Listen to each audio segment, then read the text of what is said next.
Okay, how about this We were one? at Civil War during World War I. Okay, how about this one? The presidency of Bill Clinton will be remembered for the Watergate scandal, which led to impeachment hearings and his resignation. Good history, bad history. Bad history. Because it was the white water. White water. Nixon was Watergate. And it was also the Monica Lewinsky. So, yeah, all right. So if something has to be good history, then that means where you can verify the facts, they check out, right?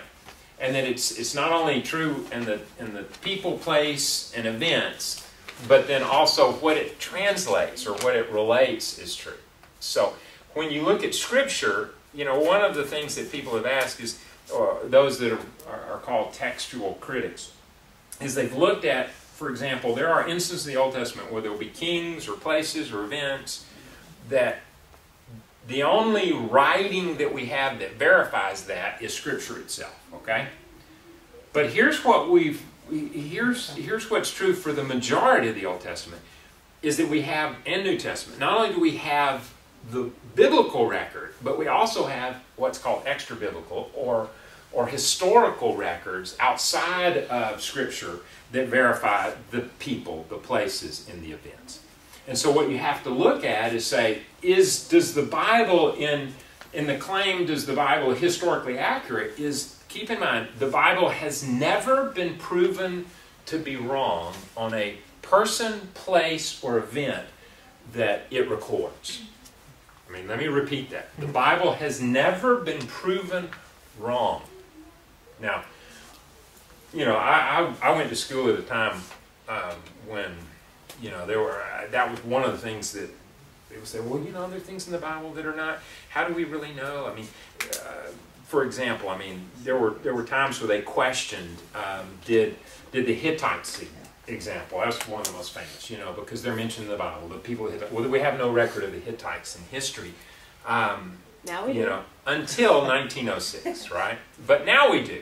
Now we do have a record of that. And actually, it's historical. I think something that might point to its accuracy is that they do rail on the Israelites too. Right. It wasn't just because normally history, like, there can be both sides of the war can claim that they won.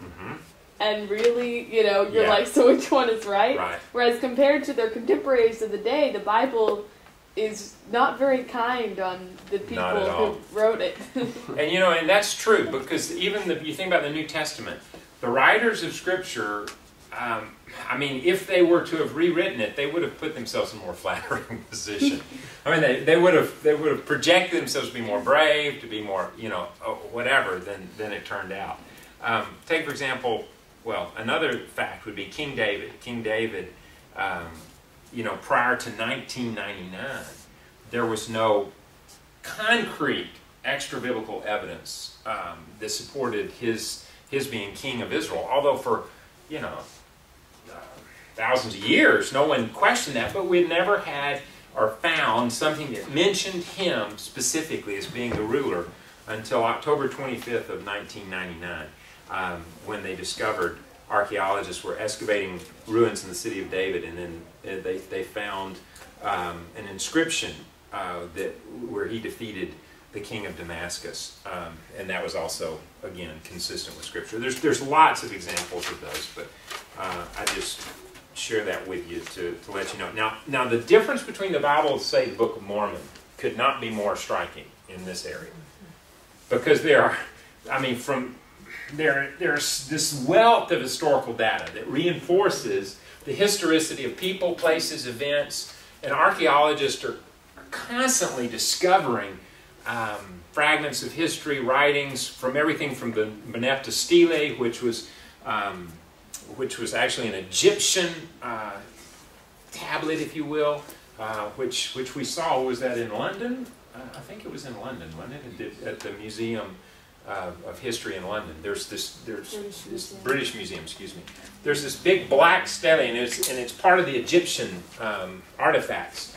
And on that is the listing of the defeated people by Thutmose, and one of Thutmose II, I think. And among the people that were listed as being defeated were the Israelites.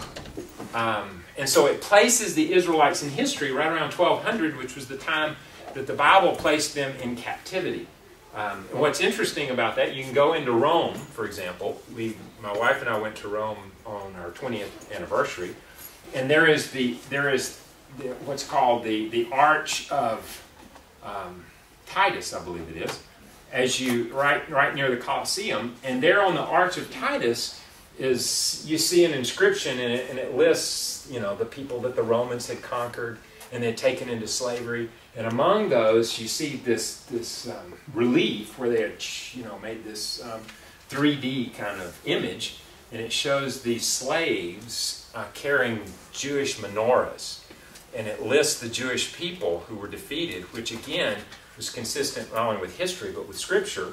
An interesting fact in history that a lot of people don't know is that actually some of the Jewish slaves were those who were used to build the Colosseum. But anyhow, kind of interesting little tidbits in history. Compare that in contrast to the Book of Mormon. The Book of Mormon has this history of this lost tribe here in North America, right? That according to the Smithsonian Institution, there's never been any evidence discovered of any of the peoples mentioned whatsoever in the Book of Mormon. I mean, it's like you look at Scripture and go, what is not only the writings and declaration of history consistent with, and what is clearly fraudulent? Night and day. Night and day. I think even, I looked up, I think it was the Book of Mormon, like for a piece part that was extremely, almost to the point of funny and how erroneous it was. Yeah. And it was pretty much like, and from way back, I don't know, whenever the part was in the book, it was like, and you know, so-and-so jumped out of the fighter plane and ran across the desert. And just stuff that, like, it's not even historically accurate at all. And so I thought that was interesting for the cards to be able to quote a part of that. I wrote a paper on the different, I did one on Islam and Mormonism and then against Christianity. And it's interesting because Joseph Smith kept revising the Book of Mormon because he wrote it when he was 17. Right. And then once he hit puberty, he changed it once again to have polygamy in it. Because he did, that wasn't first written in there. Correct. And then he changed it. And then it got worse and worse. So, you know, and that's the thing that we can have confidence in the Bible. That what we have today is accurate. That what we have today, matter of fact, of the New Testament writings, you know, there are, sometimes people will raise, well, aren't there some difference in translation in the ancient manuscripts? Really, there's only a couple of passages, and generally those are noted if you have a study Bible, where it say some manuscripts do not include, for example, John chapter 8, the story of the woman caught in adultery. That is in the majority of the texts, the copies that we have of the New Testament, but it's not in every one of them. And because it's not in all of them, then that's considered, well, you know, it's one of the handful of texts that are like, well, do we know if this was a part of the original? And really we don't, is bottom line. We don't know for sure, but if you look at those texts that are in question, you look at, is this consistent with the person of Christ? Is this consistent with the teaching of Christ?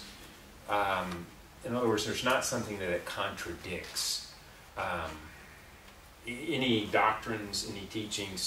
So it's not something that our faith is in any way jeopardized by. You know what I'm saying? So I just draw that to your attention, because you may notice that as you read through and go, well, is this some text? Is that true for other places in the Bible? Well, really only Mark 16, John chapter 8. There are very few, just a handful of those where, you know, maybe the Syriac translations that we discovered didn't have that portion, you know, and maybe the Ephesus fragments and portions did, and so they're just making note of that.